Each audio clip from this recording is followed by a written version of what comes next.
Hey, what's up, Pups? Vector here, and today I'm going to bring you something a bit different from what I normally upload. If you watched the video I uploaded announcing that I was coming back to YouTube titled A Sign of What's to Come, you probably noticed that one of the first games I had in that video was Warframe. If you don't know what Warframe is, it's a free-to-play, third-person shooter game about cyborg ninjas in space. Also, it's one of my current favorite games, and for good reason.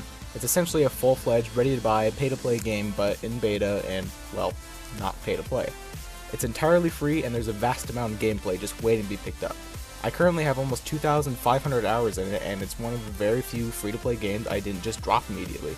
If you haven't already, I highly suggest you go to the link in the description and get this game for yourself. And if you haven't played in a long time, I also highly suggest that you pick it back up and give it a go. Now to get to the main topic of this video. Throughout my time in Warframe, I've come across a great deal of weapons. Some good, others amazing. Some amazing, others downright ridiculous. Some ridiculous, others you question their relevance in the game at all. Most of the ridiculous weapons either do insane damage in one hit, such as Fragger Prime, or throw a flurry of decently damaging hits in less than a second or two, such as Venka, Torpedo, and Dual Commas Prime. Also, a large majority of these weapons have a high critical chance and/or a high critical damage. Critical chance is obviously the chance that a hit or shot from a weapon is going to be a critical hit, and critical damage is how much a crit will multiply your damage. In addition to normal crits, portrayed by yellow damage numbers in place of white or blue damage numbers, there is also the super critical hit, most commonly referred to as a red crit, due to the color of the damage numbers. Red crits work a bit differently than the way normal crits do. Instead of multiplying your damage by the weapon's crit damage stat, red crits take the crit damage, multiply the number by 2, and subtract 1 from the stat. Meaning, if your weapon with a 2-time crit damage gets a red crit, it'll make it do 3 times the damage instead of 2, and a 4 times crit damage would do 7 times damage, and so on. This means, if you hit an enemy with a red crit, it's gonna hurt. The only way to achieve red crit capability is to mod your weapon so its crit chance is over 100%, and the number after the 100 is the chance of a red crit. As in, a weapon with a 125% crit chance has a 25% chance of getting a red crit. Some primary weapons can get red crits with little to no effort, such as the super bows, which consist of Roctocernus, Dread, and Paris Prime. But thanks to two kind of recent mods known as Blood Rush and Body Count, melee weapons are pretty much all given red crit capability. Body Count increases the time before your melee hit combo counter resets to 0. Blood Rush at rank 10 increases your melee weapon's base crit chance by 165% every time said combo counter goes up an interval. 1.5 times combo multiplier gives you 165% crit chance. 2 times gives you 165% more.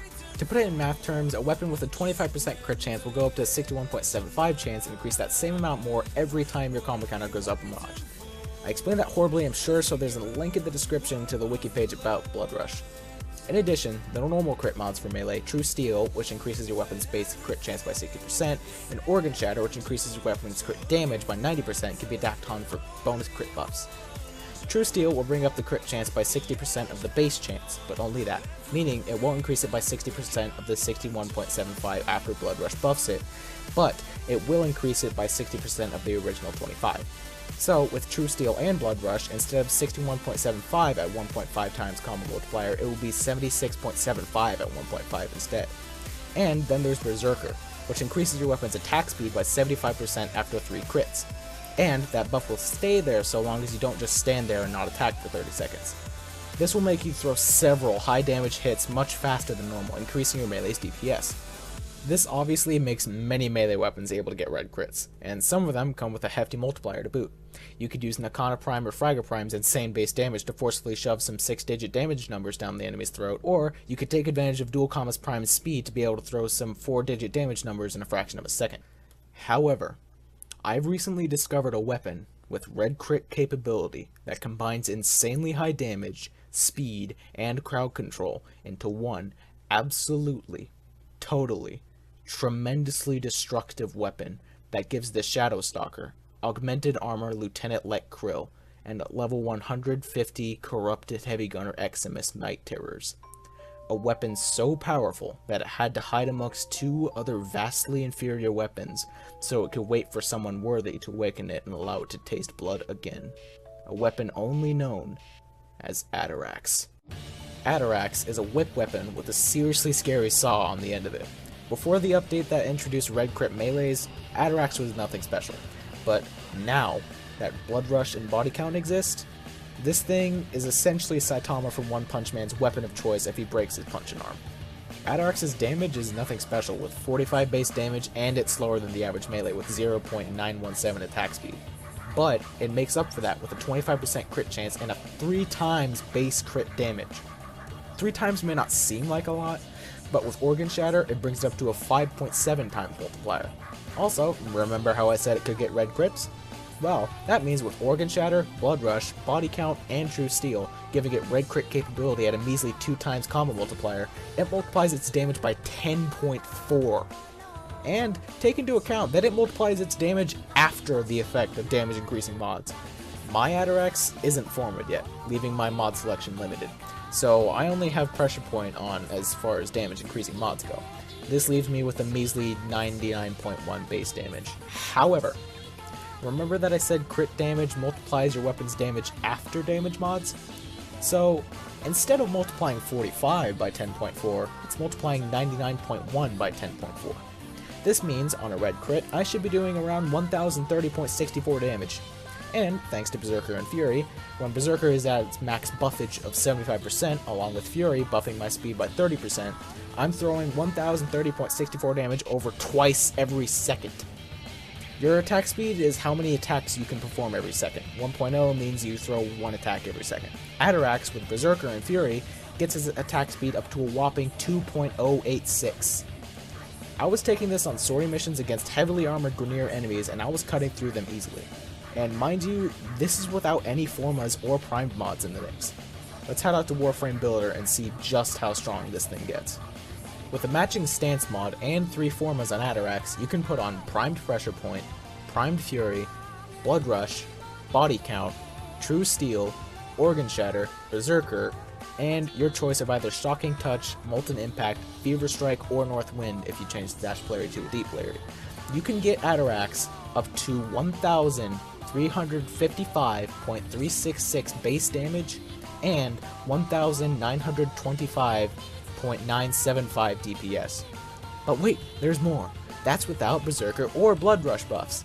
With a max Berserker buff and a 3 times combo multiplier giving Atarax a guaranteed red crit on every hit, Atarax reaches a ridiculous 8,283.118 base damage and a 20,600.114 damage per second. And with damage buffing abilities like Rhino's Roar and Saren's Toxic Lash, this can be an even bigger number. And keep in mind, the Burning Wasp stance mod, the one Atarax innately matches, has a combo that excels at crowd control.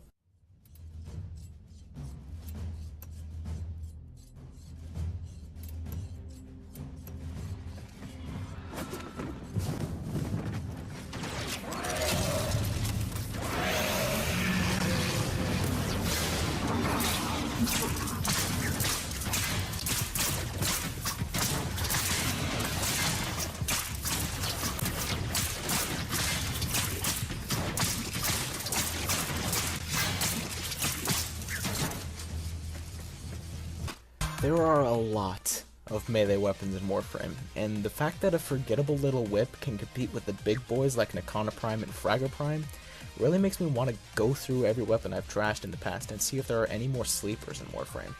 And it isn't just the fact that Atarax is good, it's the fact that when I form it and give it a full build, I'll be trying to decide whether or not to bring my perfectly crafted ancient Orokin katana of just destruction or a whip that Grineer used to torture people to a hardcore mission that blows me away.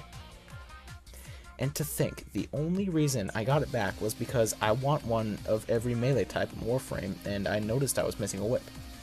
In the end, I found out that Atarax is an absolutely insane weapon, and I ended up keeping it and wanting to make it as strong as I could. If you want a good crit crowd control weapon and don't mind putting in a lot of work, I highly suggest you give Atarax a go. The best part is, it isn't clan tech or an event weapon. You just have to hop over to the market and get the blueprint. So, what are you waiting for? I really hope you enjoyed this video. This is by far my most heavily edited video, and the math hurt my brain, but it was fun to make nevertheless. I know for a fact that I'm going to be using Atarax a ton when I get it done, but it still isn't my favorite weapon in Warframe. That would be hate. Let's make this interesting, and tell me your favorite weapon in Warframe in the comments below. I'm curious to see what kind of weapons people use nowadays.